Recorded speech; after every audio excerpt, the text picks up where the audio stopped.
Sila masih. Masuk. Bagi dia. Lebih dia. Gula, garam, air lado. Bawah ni celup. Kita ni celup Thai, ni celup Kelantan. Ni celup Kelantan tak? Kita tahu Thai ni celup Thailand. Dia terkapuh mana lah kita. Macam mana? Ni sama-sama capcay tumbuk. Kita nombor.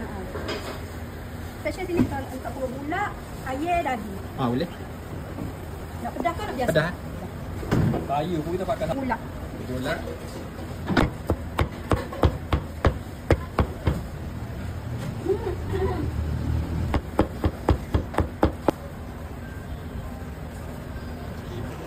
Ya, apa mi celup style Kelantan ni ada.